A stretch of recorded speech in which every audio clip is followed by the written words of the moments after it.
So, good morning, everybody, and uh, welcome to this uh, session on War of Flaps. So, mine is the first talk. I'm going to talk on MK LASIK, the gold standard. Friends, you know that the LASIK is one of the most safest technique in all the medicine, and being conducted now these days in huge number and very safely, and most of the people are happy with this technique and getting rid of glasses.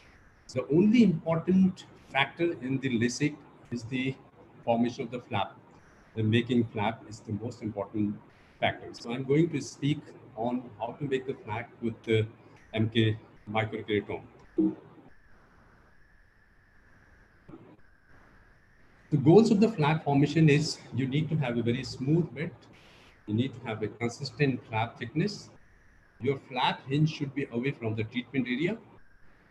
You should have a very safe flap formation without any damage to the flap while preserving the corneal integrity and also trying to reduce the incidence of dry eyes.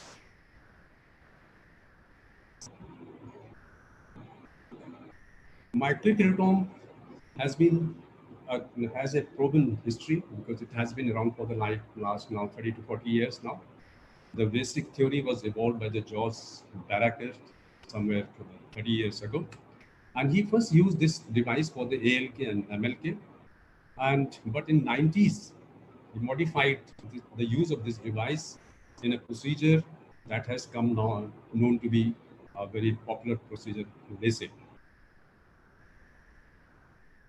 On the other hand, the bladeless LASIK, the femto LASIK, also called the femto LASIK, came a little later in the field of laser vision correction, somewhere in 2000. It uses femto laser in the place of microkeratome to cut the thin flap of the cornea.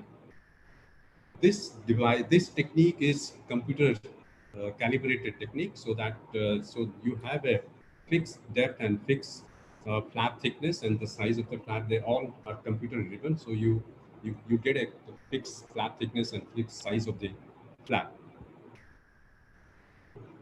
The slices interface with the femtolasic is very smooth, and you do not get the spherical aberration with this kind of flap. Definitely, the slices have an appropriate diameter along with the appropriate hinge size. The chances of flap deformities are very rare, near negligible, as the laser creates the same thickness of the flap, whatever the curve of the cornea be. So it's very safe technique, the femtolasic. But if you look at the literature, overall, only 17% of the global procedures now uses femtosecond laser for the LASIK procedure, while 83% of the procedures uses mechanical microkeratome. So this data is very important because still the mechanical microkeratome is the most popular technique being used world over, almost 83%. And the reason for this is a traditional technique because we started with this technique, started with the use of the microkeratome, which is actually, if you look at this technique, it's very simple. That is the most important point. This technique is very simple. It's very efficient also. It's swift, like it's a fast technique. It doesn't take too long like the femtolasic takes. It's a very swift technique. It's relatively inexpensive. Now these factors, because of these factors, a lot of people, they still prefer this technique and still continuing because it started with the traditional technique. So they are more comfortable in using because this technique is comfortable for the surgeon as well as to the patient also. And the principle of this technique, the microkeratome system, work on the carpenter's plane, or which is also called as the randa. So this is the carpenter's plane, which is used to make the slices of the wood. And similarly, you can make the slices of the cornea. So same principle is used in the microkeratome. And if you look at the carpenter's plane, it has a blade, it has a plate. Now this plate is fixed onto the uh, plate with appropriate to achieve an appropriate thickness or determines the thickness of the slice what you actually looking for. So this is how the principle works. Similarly, in the microkeratome system, you have a blade and you have a plate, and this is the head and this is the plate. Now this blade is fixed with the head, and the application plate has a certain different kind of thickness. You can produce the slices of the cornea. The cornea, as you know, is a spherical object. Unlike wood, will not have be in contact with the application plate at all, or any points along with the blade motion, because since it's spherical.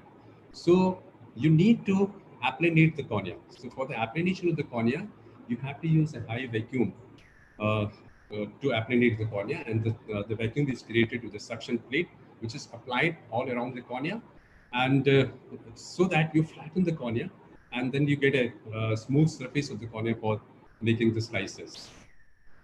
The suction ring and the vacuum pump is the important feature of this device, because this has to be fixed on the corneal surface around the limbus. And if the cornea, the point is, because this factor is very important, because if the cornea is not flattened or applanated properly, then we may get the problems, because the problems start if the applanation is not properly done. Then you may get a thin flaps or free flaps, or you may get just a lamellar flap on of the cornea, which would complicate the whole surgical procedure. So this is how the applanation plate is fixed on the cornea. And after the applanation is created, then you fix up the head with the blade on the applanation plate, and this plate is advanced, the head is advanced over the plate, and then you create a flap.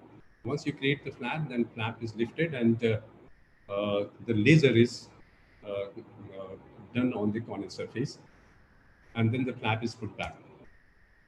Now, if you look at the microkeratome system, makes this surgical procedure very fast, because as I said in the beginning, because this very swift technique, you do not, it does not take too long to make the flap. It's a very swift procedure. And another important point is, because since it's a swift, you're creating very less vacuum and the surface is smooth, the recovery in terms of the clarity and the crispness is very fast. The very next day, the patient is quite happy and recovers almost full vision. And since the suction used in microkeratome procedure lasts hardly few seconds, 3 to 4 seconds, so patients are generally much comfortable with the microkeratome, unlike the laser system, where you use the suction for a very long time. So patients are generally very uncomfortable, and fixing the suction ring and frontal LASIK, it's very difficult. Many times it gets stuck and so. So if you are using the modern day microkeratome with much advanced technology now available, your flap-related complications are very rare, because I haven't seen now any flap-related complication now for the last so many years. And it's very difficult to tell, like, if a good flap is done with the microkeratome or a good flap is done with the frontal LASIK, there is no difference at all.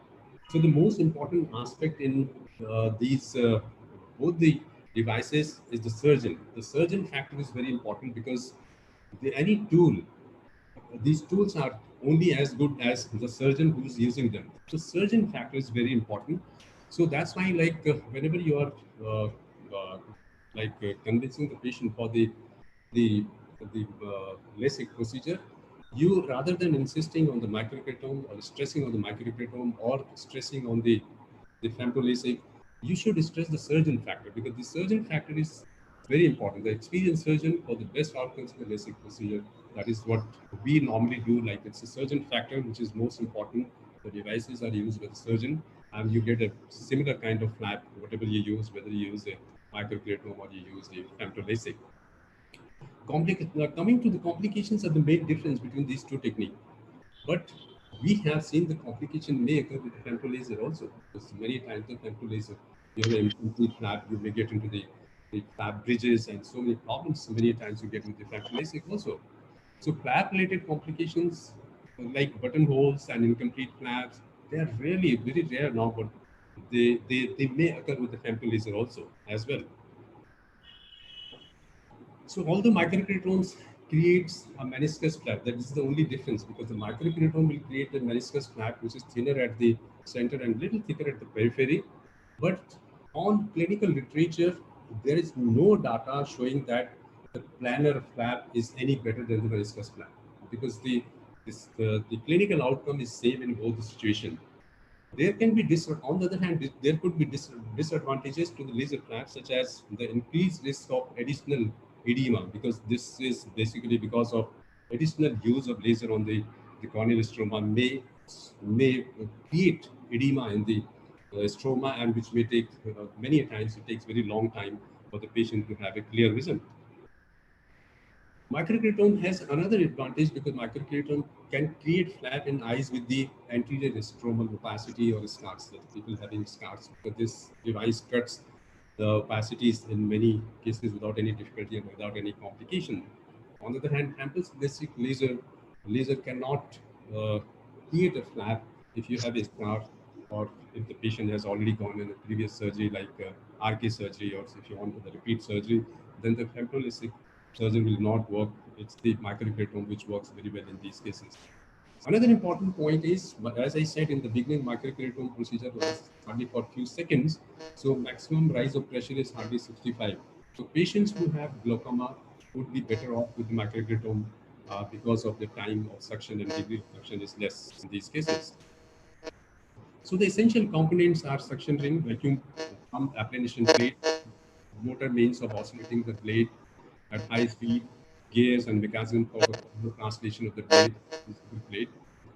So this is the console where you fix up the devices, both the suction pump as well as the motor, and which actually operates the system and to create the flap, and then you complete your procedure and get a good post-operative results. So thank you very much. So I'll stop here.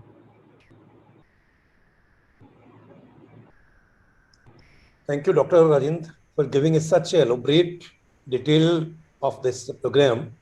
I think microkeratome has to stay here, and since everything is improving, femto is improving, even microkeratome has improved a lot. We got a lot of things microkeratome now. We can have the optical flap, we can choose the thickness and everything. We can customize so many things, and we are now getting planar flaps with this one. So I think microkeratome technology will be there, and it will be because of the cost factor also, and because of the convenience also. It will be the most popular thing there. I'll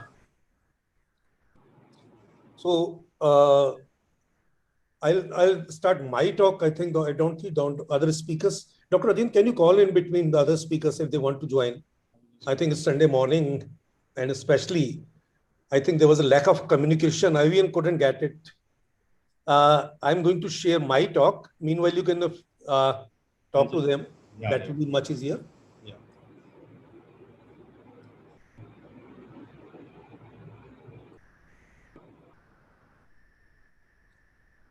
So basically, LASIK has a lot of, I would say refractive surgery has a lot of options with us.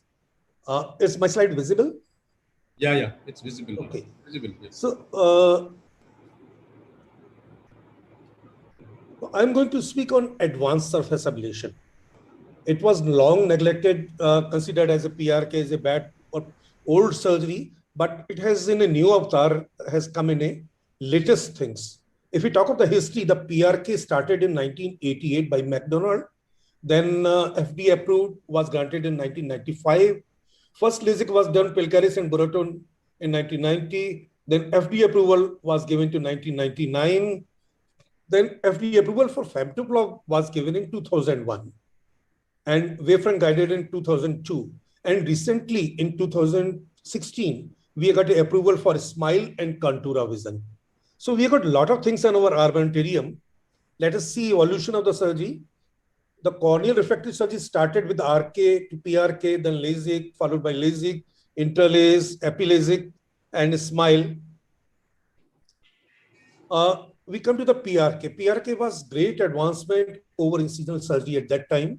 It was more accurate, was able to correct not only myopia, but hypermetropia and astigmatism also. The results were pretty stable, but pain, delayed healing, and chances of scarring were the main drawbacks. Then came the LASIK. There was a rapid recovery, immediate gratification. There is decreased risk of scarring and practically no pain, has made it most popular refractive procedure, but it has its own problem. There is a flap-related complications like stye are there, buttonholing is there, there may be incomplete flap. At interface, there may be debris, then epithelial growth and DLK may be there. There's risk of flap displacement after trauma, which may occur even after years of surgery. And ectasia is the most common guided complication. So femtolesic has decreased. We're getting some sound disturbances in between. Femtolesic has decreased the chances of flap-related complication, but it has introduced few newer complications also. If we come to SMILE, SMILE is a very good technology, but it has a lot of limitation. At present, we can't do hyperopia. Customized treatment like wavefront guided treatment, topo guided treatment are not possible. It's difficult in low power correction. Then you have to take out a lot of extra tissue. Then bitoric, mixed astigmatism are difficult. Then treatment is centered on the pupil. There is no cyclotorsion composition, no angle kappa adjustment. Centering is manual and cyclotorsion adjustment is manual. So many things are manual. This is not as far as we had LASIK system. If there is a little decentration of the flap in the LASIK, it's not going to cause any refractive effect. But in a SMILE, if even if there is a SMILE, there is even a very short displacement or little decentration, it may cause high coma in these patients. And we see the coma persist in most of the SMILE patients even up to 6 months. So what happened? There's again resurgence of surface ablation procedures. More and more surgeons are moving to surface ablation. The improvement in laser system, surface ablation has benefited most. The surface procedure are mainly LASIK, where epithelium sheet is removed with the help of alcohol. In EpiLASIK, the epithelium sheet is removed with epikeratome, and there is advanced surface ablation is improved, modified from the PRK. So what is popular now is the advanced, that's known as advanced surface ablation, because it's quite different advanced what the PRK we used to do in earlier cases. So what are the indications of surface ablation over LASIK? Let us consider is if there is irregular astigmatism, if there is a formoplastic keratoconus, if there is a thin cornea, if there is a night vision concern, if there are anterior stobal opacities, there is a choice of procedure. If there is a contact sports where chances of injury are there, or hazardous duties where more chances of getting trauma to the eyes, it's again a preferred one. Then we have prior RK, AK, or LASIK surgery. So it's again a choice because we don't have to lift the flap and we don't touch the cornea too much.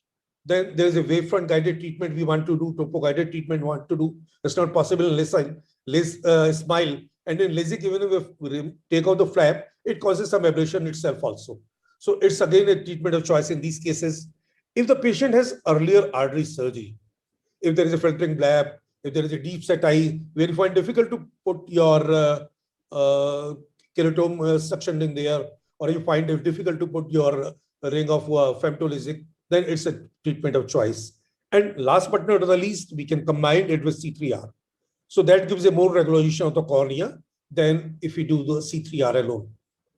So coming again to the preoperative evolution, the visual acuity, reflection, tachymetry, topography, and wavefront analysis are done. And special care is given to the ocular surface. That's very, very important, especially in the advanced surface ablation. So I'll come to that later. So the procedure is, we put a speculum, then we put the paracaine eye drops. Then epithelium is removed. There are various methods of removing epithelium. Sorry. So there are various techniques of removal of epithelium. In manual technique, an optical zone is marked and a blunt spatula is used to debride the cornea. Then a Moyle's brush is being used. It's a rotating brush, quite similar to what we have battery operated toothbrush with tougher bristles. So it just cleans off the epithelium. Then alcohol has been used. It's a 20% alcohol is applied in a well for 30 seconds. It's thoroughly washed with chill BSS. But every process has limitation. So this epithelium is loosened and is removed with a hockey stick. Then laser is applied on the smooth surface and desired ablation is done. If required, mitomycin 0.02% is applied for 12 seconds. Again, it's thoroughly washed with BSS. Most of the surgeons use mitomycin for any ablation which is more than 50 microns or for retreatment cases. A good quality bandage lens is applied. This is, I'm just talking about the standard procedure. Antibiotics and lubricating drops are placed over the contact lens. In post-operative period, we use antibiotic drops, lubricant drops, steroids, and NSAIDs are used. So what are the complications we used to get with PRK? The possible complication may be there may be stromal scarring, which may cause haze. Then there may be irregular astigmatism. There may be persistent corneal epithelial defect. Then recurrent epithelial erosion may be there, which may cause significant discomfort. And there may be epitheliopathy. So what we have done in advanced surface ablation to improve our results. So there are various tips and techniques which we have applied, which has improved the outcome of surface ablation to a very high and satisfactory level. So a careful examination should be done for cases of blepharitis. Good lid hygiene, scrub and doxycycline should be used. If there is a pneumonitis, it should be treated with hot water compression. If there is a dry eye, which should be managed with artificial tears and cyclosporin drops, ointment and puncture plugs. Middle-aged patients are more prone to dry eyes. Oral steroids are helpful in reducing inflammation and pain, but should be tapered slowly. So coming to again to the operative points, one modulator like mitomycin has changed the game in favor of surface ablation. It prevents haze and higher amount of correction can be done. Proper contact lens fitting is again very, very important. If there is a poorly fitted contact lens or if excessive protein or lipid buildup is there, the contact lens should be removed even if you're seeing patient on second day or third day. There should not be any debris or deposit under the side of contact lens. If you find it there, immediately change it. There are new variety of contact lens which are biological decomposable. I think they will be available soon. And newer materials are coming which are more oxygen content having there, and they are more friendly to cornea. The Nepafenex should not be placed directly before putting contact lens, and NSAID should be limited 4 to 5 days. I prefer Fleur or the Acufleur, which are more cornea friendly than Nevanec or Bromfenec. Then post-operative period, we should avoid overuse of topical anesthetics. I don't use any anesthetic. Some person use because of they feel the pain, maybe monitored it. But what happens when you give it to the patient finds it's very convenient because it reduces the pain. So he keeps on putting it too much. So one should not give it to the patient. Oral steroid, prednisolone should be given 80 milligram tapered in 6 days. But my technique is a little different. I give it 80 milligram for 2 days. And we have a strong oral pain agent now. Basically, acetaminophen is very, very good. And we use it in these patients. Then aminoglycosides should be avoided. Again, we have to improve the epithelial regeneration. So if you find any epithelial defect is there, or if it's not there, you can use doxycycline 100 milligram twice a day for persistent epithelial defects. And one important thing is avoid ultraviolet rays exposure. The ultraviolet rays, which causes haze on the cornea. So give a good quality of glass. You have to see it yourself that the patient is getting 100% UV blocker glass. Check it yourself. Sometimes patient use different glasses, or sometimes the goggles have been marked as 100%, but they are not 100% UV blocker. Then topical cyclosporin is very good. It should be given twice a day and immediately post-operative period and continued for 3 months, whether the patient have dry eye or not. But it is very, very good topical cyclosporin. Then vitamin C is given twice a day. Nutrition supplement like omega-3 fatty acids are added. These all things help. Actually, what happened now, we have got the better system now. This is called, like the student has introduced, smart surface technology. It's had revolutionized the treatment. So we get a much smoother surface now. So epithelial remove has improved. This is from Alcon. This is Wavelight. So what happened? They have given a very good system now. So we can do higher correction. Myopia can be corrected up to 10 diopter. It's as good as any LASIK procedure. So myopic astigmatism can be corrected with a combination up to 10 diopter, and cylindrical alone can be corrected up to -6 diopter. Hyperopia can be corrected up to +3 diopter with this technique, and hyperopic astigmatism again +3 diopter, or mixed astigmatism we can correct up to 4 diopter. So we got a whole wide range now to treat. Earlier we were limiting surface ablation to 3 or 4 diopter, or the cases where the LASIK cannot be done. But now it has become a treatment of choice in many cases and preferred by many surgeons now. Basically, what has happened, it's now become a single process. There is a change from PTK mode to PRK mode is indicated by yellow line. This is a single process. There is no automatic stop, and there is a sound alert. You can stop if you feel like anywhere. So it's a one step, no time lag technique. It's not you do PTK, then you switch over to excimer laser procedure, surface this ablation procedure. This is just one step. You have to press one, it will take care of everything. First epithelium is removed, followed by diffraction correction. Then optical zone selection is done, which corresponds to refractive zone. That's very important. Suppose we want to correct 6 millimeter, it will calculate itself whether it requires 7 millimeter or 7.5 millimeter. It will remove epithelium only in that area, not a wide zone of 8 millimeter. Then less myopic shift compared to standard PTK mode because of the optimized removal. What change has taken? What we were earlier using a wavefront optimized treatment for LASIK.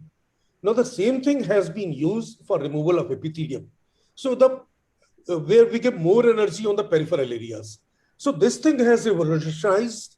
Basically, there is overall a smooth removal of epithelium with the same thickness in the periphery, in the center. So uniform removal causes more predictable outcome. So we are getting better results now. The Streamlight optimized epithelial surface ablation profile. More pulses are used outside the 4 mm zone to prevent epithelial remnants. Streamlight is one-step treatment, so requiring one centering, therefore, NSA procedure. You don't have to do centering again. And there is active eye tracking throughout the entire procedure. Epi-ablation zones automatically determines by the laser itself based on the PRK ablation zone profile. There is an active eye tracking throughout the entire process. So advantage, accelerated healing and visual recovery by limiting minimum epithelial removal. There is a less pain because we are just doing not any collateral damage to epithelium.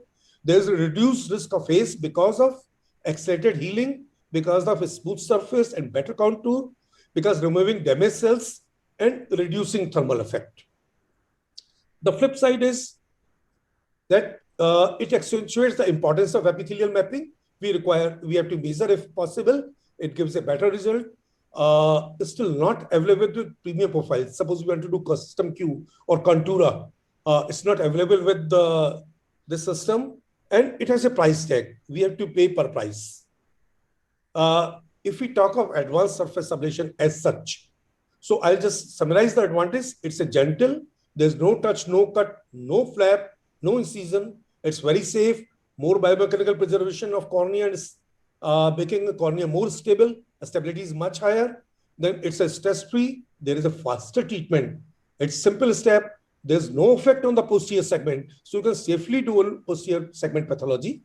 There is an excellent clinical outcome.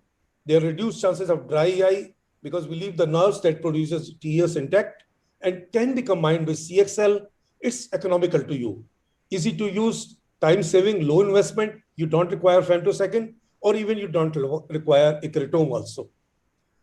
Surface ablation is one of the most effective tools in the surgical armamentarium of all refractive surgeons. Is still underutilized, but it is a very promising and exciting superior results. Now we are getting more and more surgeons switching to surface ablation. I think it's getting much better and more acceptable now. Thank you very much.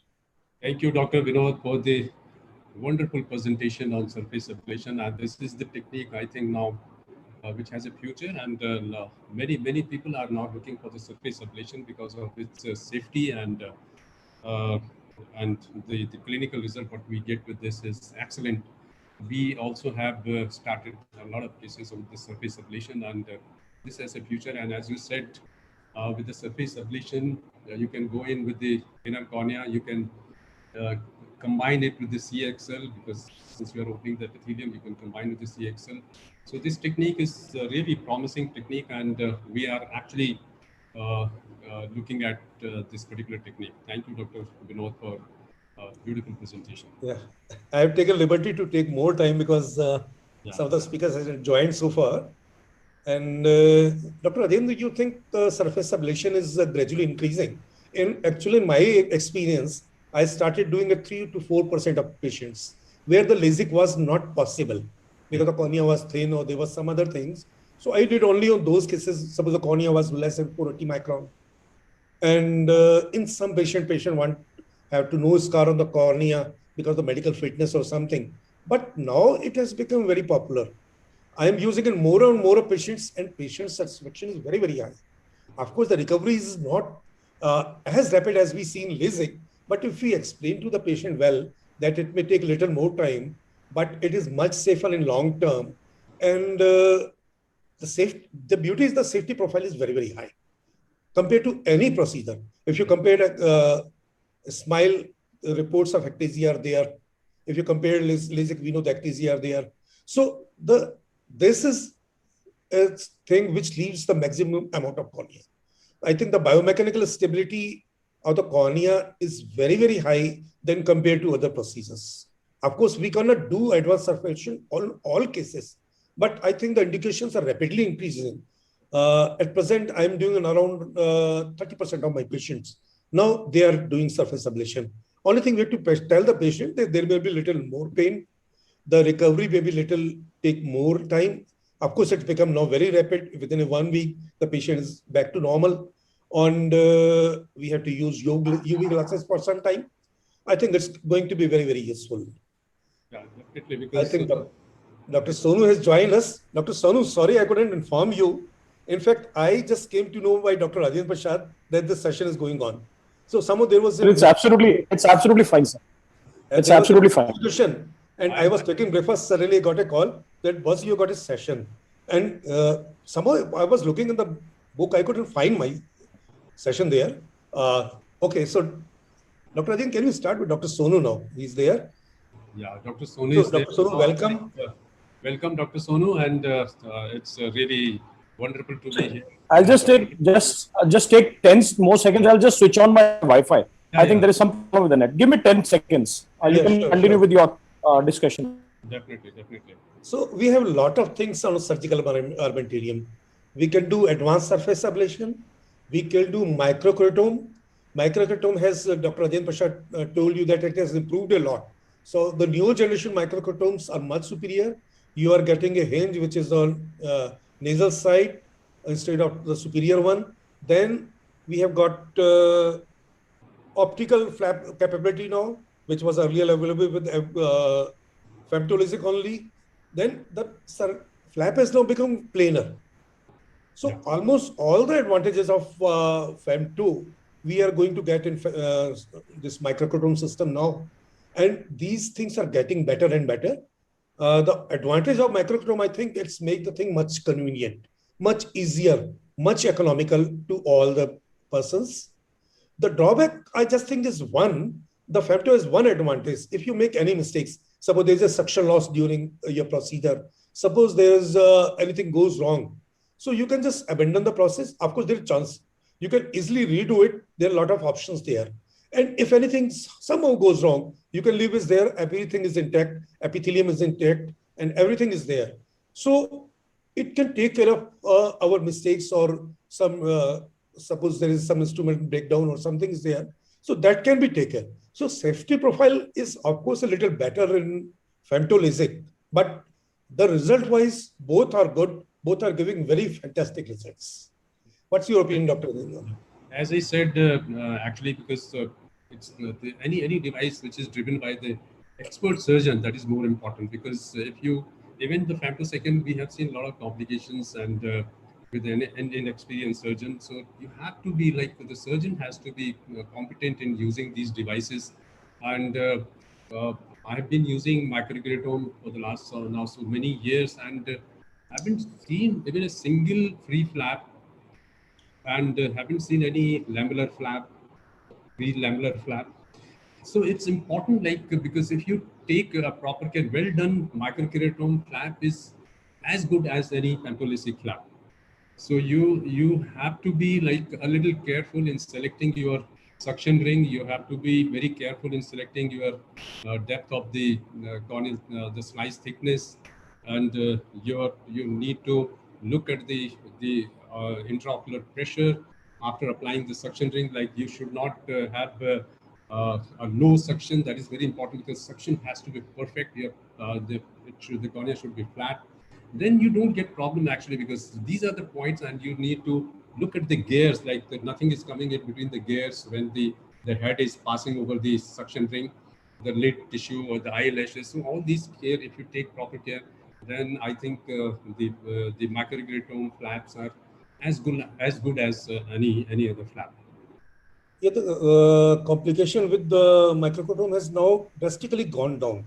Yeah. Of course, it's not as, we can't compare it with femto in that way, because femto has taken much care because of being the automated system. So it takes care of our mistakes also, our shortcoming also. But the complication rate is very, very low, even with microkeratome. I agree on that. So we move over to Dr. Sonu. Dr. Sonu, sir, please join. Thank you very much. A very warm welcome and a very good morning. And I'm grateful to Dr. Vinod Arora for making me part of this wonderful instruction course. And thank you, Dr. Rajendra Prasad. And sir, continuing to this discussion that we were having, which is the microkeratome that you would recommend to the beginners? I mean, one microkeratome out of an experience of both of you, which is the safest microkeratome that you would, for the novice surgeons to begin with? Dr. Rajendra Prasad, sir? Yeah, I had used almost all the microkeratomes, starting from the Hansetome until the latest one, all the microkeratomes. But what I find is this Moria 2 seems to be the safest and very simple to use. Very simple to use and very easy to use, and the gears are so perfect, like the because it's under your control. Like it's like the microkeratome is in your hand, and you have a full control on that. So Moria, I think is the best. I don't know, Dr. Vinod Arora will tell what is his experience. I think I have used Moria a lot more, and I find it's one of the best microkeratome, because you have a lot of capabilities there. And secondly, you buy one console that can be used for your M2, that can be used for SBK, and that can be used for your cornea prosthesis also if you're doing keratoplasty. So, and this person have got a lot of experience. So they have improved and make it as good as a femto. We are getting an oval flap. We are getting now a planar flap. So this is much, much better and much safer. So I'll go for Moria one. So I think I would also second both of you. In Moria is one of the best microkeratomes, and I think except one cases where you have a narrow palpebral fissure opening or maybe very deep seated eyes, I think these are the two eyes where a beginner should take care. Otherwise, once you've achieved a good vacuum, I think you can close your eyes and move the foot pedal. I think it goes, always reproducible flaps. I think one great microkeratome. So thank you very much, sir, again. Smile all the way. So the basics of smile surgery, we all know the smile surgery is, my slides are not. There must be arrow on the. There must be arrow. You can. Oh yeah, right. Sir.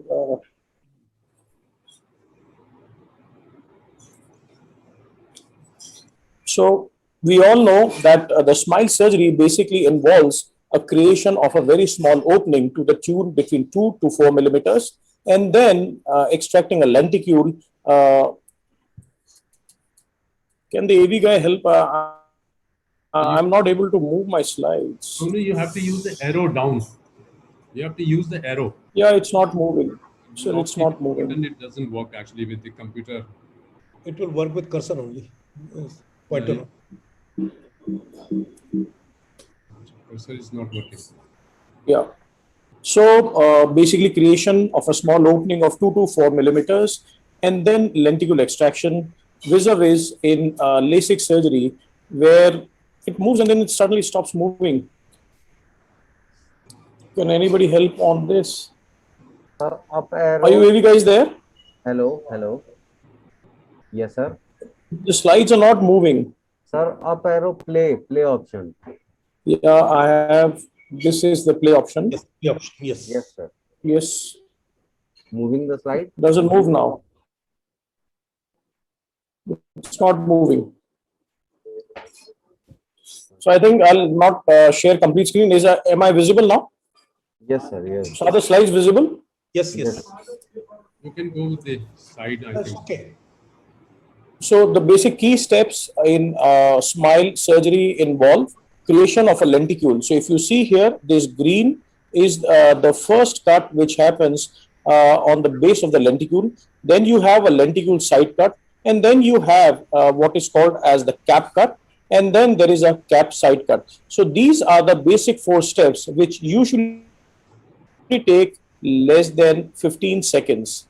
So there are certain advantages of SMILE lenticule extraction over the corneal ablation, because the femtosecond incision of the refractive lenticule shape, it is very well defined and determined.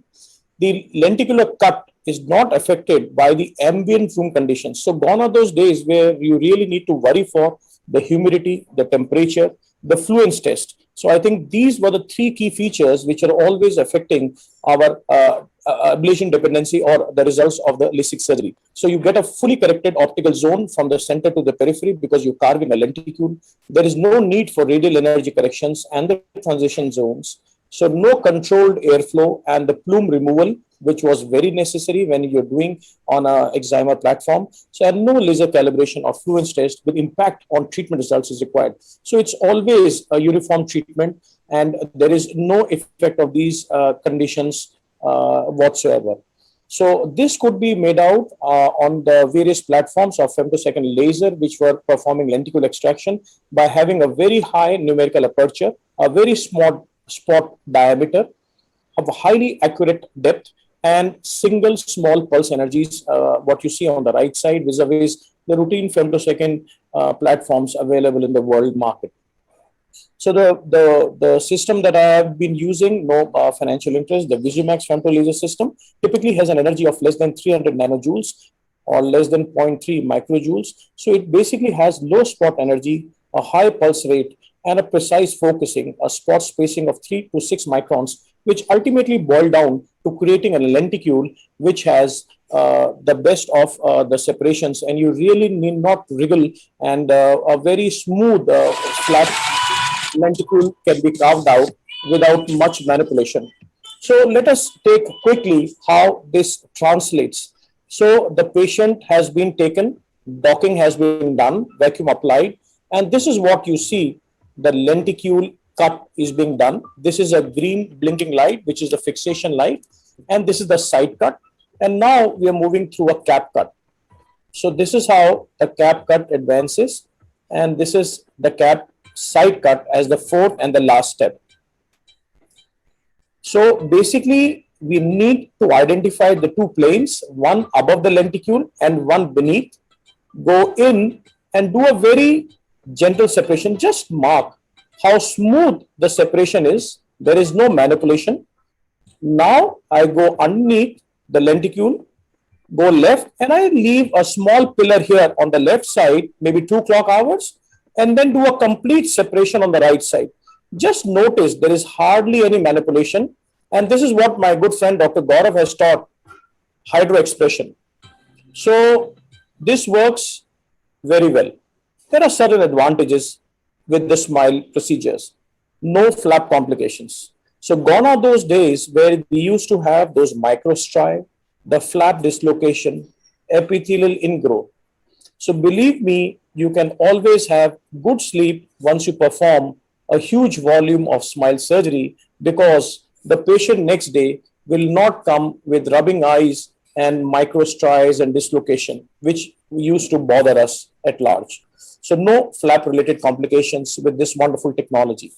The second big advantage is the amount of nerve cutting.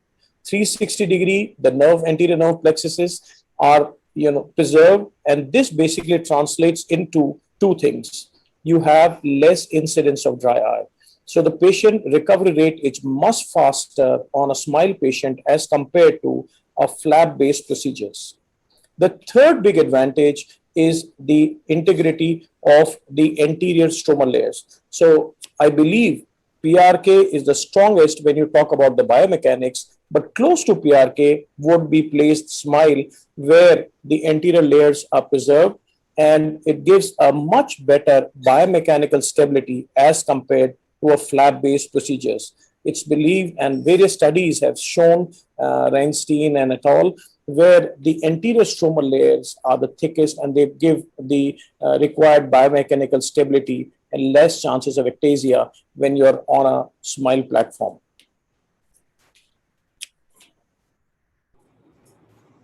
I'm sorry for all this because I'm moving. Centration with relax is the fourth big advantage. Now, what happens if a relaxed treatment is decentered? Now, mark closely, if you have a perfectly centered treatment, this is the lenticule, but even if your treatment gets decentered, the lenticule still, as long as the lenticule lies within the optic zone, it's not going to create any aberration. So the same change of curvature lies within the optical zone. So with smile, even slightest of the decentrations will not affect the quality of vision. Vis-a-vis, if you note in the excimer laser, where there would be aberrations due to a lateral profile compression, aberrations due to misplacement of the energies, and at the end, the LASIK treatment boils down to a very sensitive to decentration because of the profile compression and misplaced energy correction. Smile is quite forgiving in cases of decentered treatment. This was a study done by Shri Ganesh, and where they compared the visual and the refractive outcomes following the femtosecond laser, and they came up that refractive accuracy, the incidence of dry eye, contrast, and the induced aberrations are better, much better following smile rather than the LASIK surgeries. Another beautiful paper in the Journal of Cataract and Refractive, where they came up with the 5-year results of the refractive lenticle extraction. The long-term data indicate that the refractive lenticle extraction is an effective and safe procedure for the treatment of myopia. So this was one of the papers Dr. Tityal came up, and this basically shows the learning curve of smile is surgically challenging.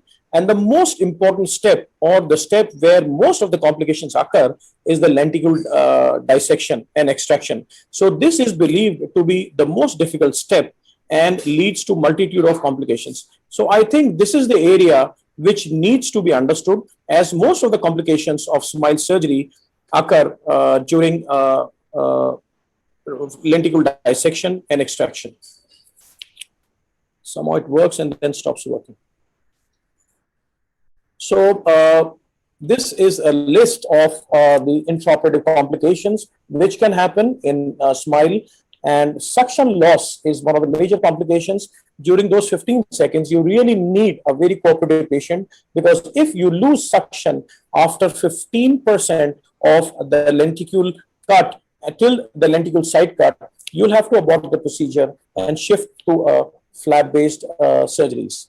Black spots, the opaque bubble layers, cap lenticule additions, retained lenticules, cap tears or side cut tears, and epithelial defects are some of the few noted complications. But believe me, these are very forgiving and never cause any major degree of loss to the patient.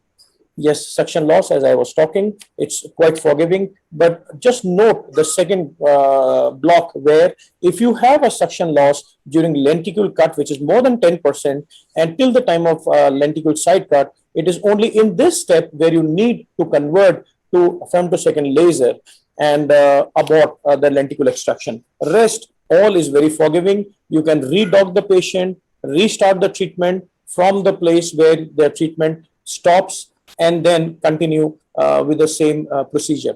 Nowadays, gone are those days where we used to really worry in patients who gave us surprises after smile treatment. So the smile with the circle software can be converted, cap can be converted into a flap, and with an excimer laser ablation, corrections can be made emmetrope in those patients where you have surprises or if there is any residual refractive error. So to conclude, it's a very predictable procedure. It gives refractive stable results. The recovery is very fast. There is little or no intra and post-operative pain. The Circle software enhancements can be done.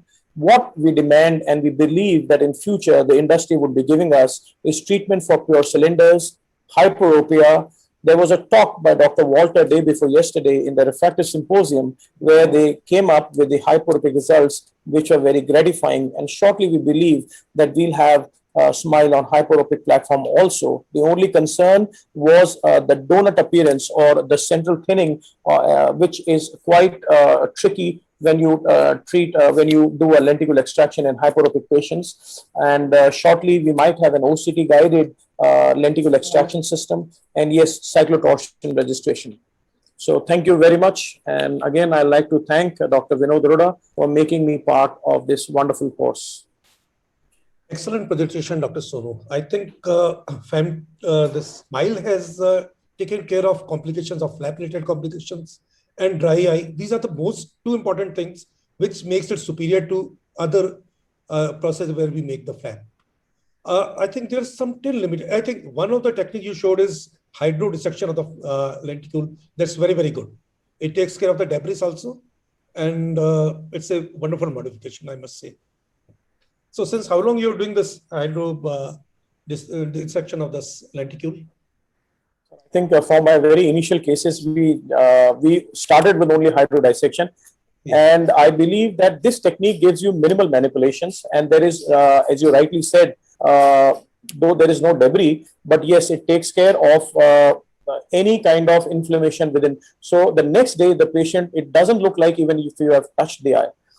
So as in femtoflaps, the dissection used to be tricky. In this case, the dissection is very, very smooth. And the next day, the eye appears almost a virgin eye. Yeah, that's good. I think femto, this Smile is a technology which is improving day by day. And some of the limitations which are now being taken care. And at present, I don't think there's any compensation for cyclotorsion. You have to do it manual. Or for high astigmatism, you have to mark it, or what you do in that cases? Suppose you're treating high astigmatism. So for astigmatism, yeah. So in all cases or refractive surgery, wherever we are addressing refractive error on cylinders more than a diopter, we make it a point that we always mark and try to do the proper alignment as per the axis. That's I think a very good technique, and even for LASIK, I think it's very, very important. So mandatory for all. We get much better result. Yes. Marking is very important because even if you are using the marker keratome, mark it very well in the beginning itself. It becomes very easy. Now, Dr. Sonu, like one thing, when you are centering the system for the flap cut or the lenticule cut, how do you center? Like you center on the pupillary axis or the visual axis or the limbal axis? That's the best part of this, because the patient is asked to look into the focusing, the aiming light. So it exactly centers on the visual axis. Okay. So bang on the visual axis, your treatment is there. Right. So that is. Sorry, sir. Sometimes the patient doesn't cooperate, or then you have some problem, or. Sir, I think that is all depending upon how much counseling that you do. And I think this generation is one which would, do whatever you tell them, and they would always understand and comply. So it's hardly any patient who would not, really come up. And those are, I would believe, the Smile rejects. If the patient is highly uncooperative, the suction loss maximally happens in these patients. So I think it's better to avoid in very, very uncooperative patients this procedure, because in my practice, suction loss has maximally occurred in very, very apprehensive or uncooperative patients. So proper preoperative counseling and making them understand of the whole procedure wins you over the surgery. So I have a very short question, Dr. Sonu. Like I have recently started doing my Smile now. The only problem which I was finding in few cases was like going over the flap while dissecting it, going over the lenticule and then going under the lenticule. So there's some difficulty I'm finding while going over the lenticule. So any trick like you would like to tell us like how to go over the lenticule? Because whenever you go take that dissector, it generally enters under the lenticule. So that is the natural, I think, because it will go to the deeper plane and go into. But how to go into the superficial plane, like which becomes really difficult sometimes.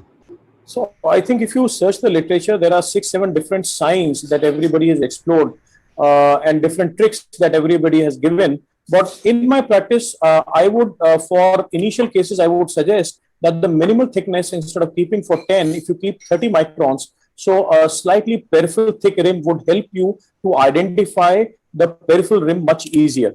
So initial cases, as a trainer also, for those people who have been coming to me, I would always suggest them to start the thickness at 30 micron minimum.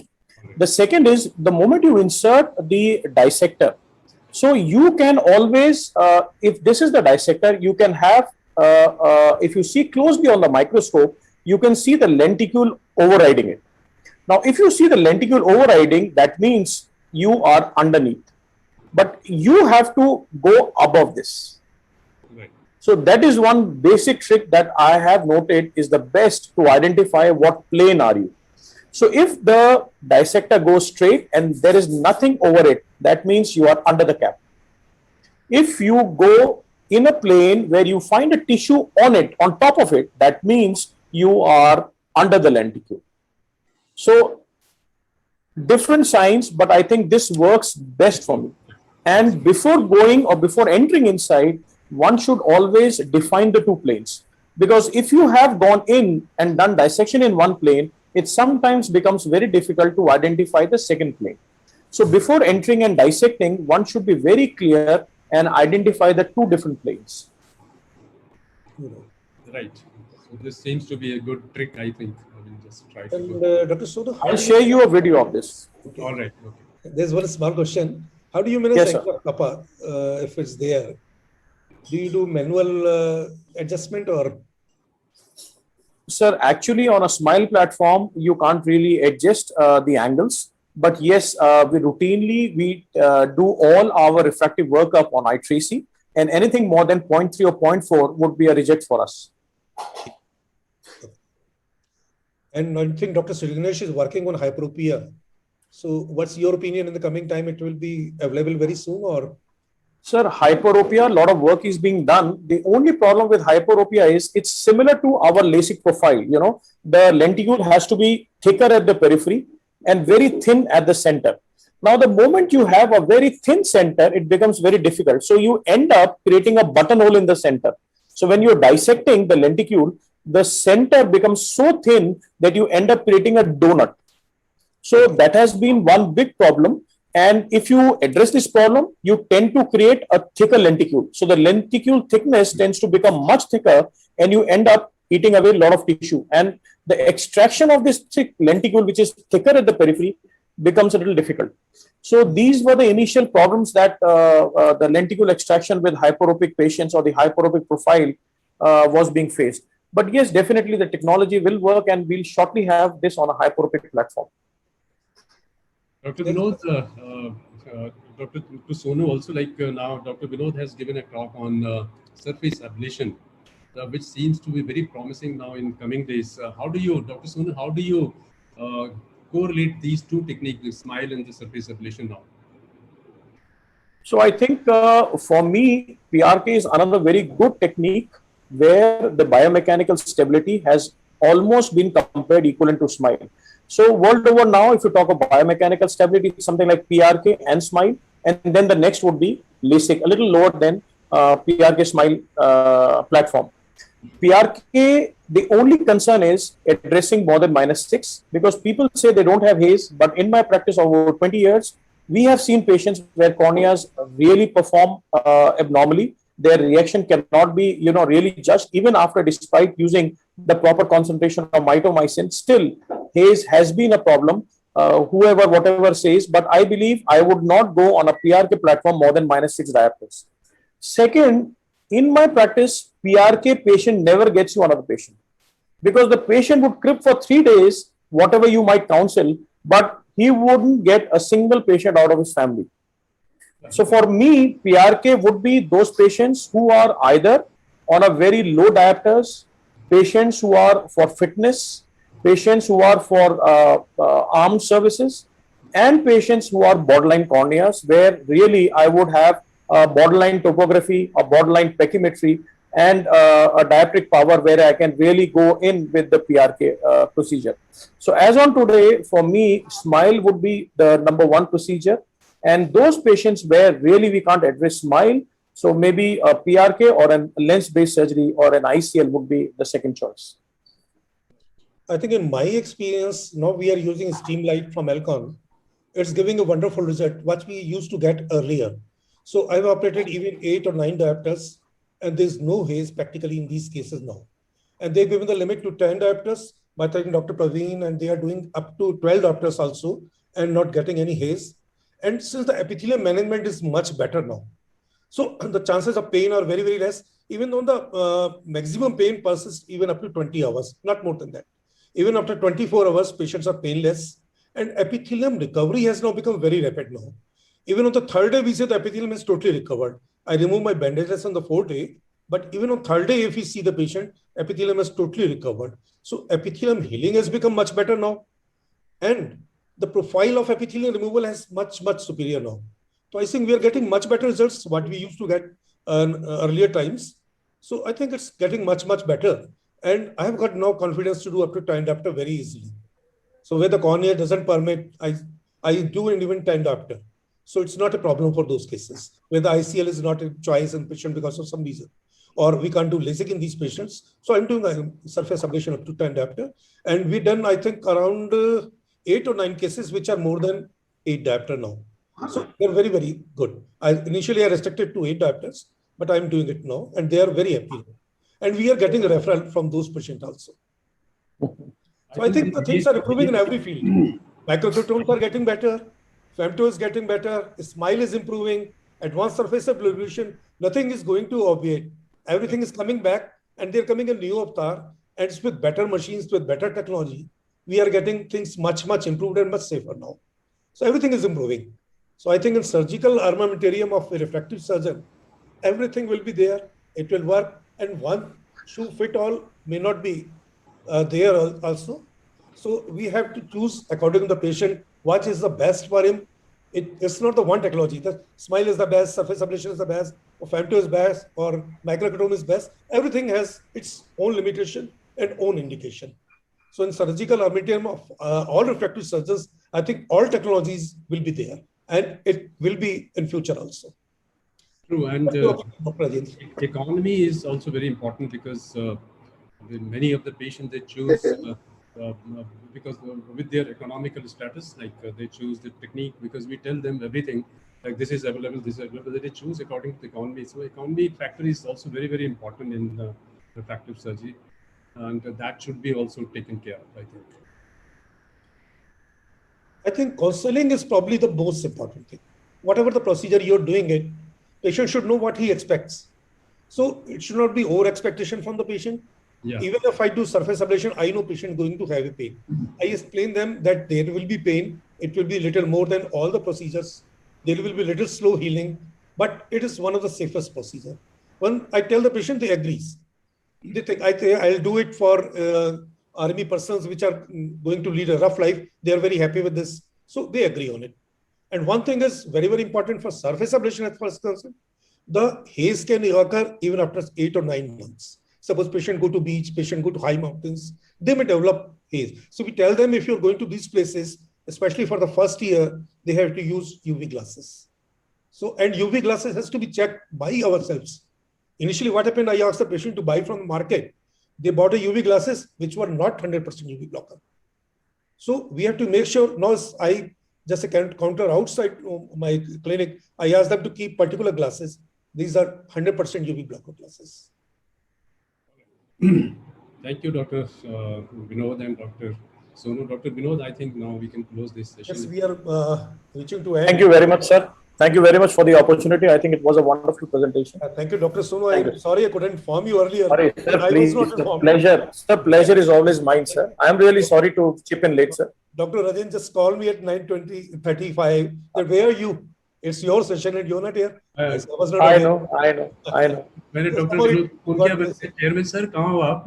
So session I think he's one person we should always have in the session so that these sessions run in time and we're all alerted. Huh? yeah, that's right.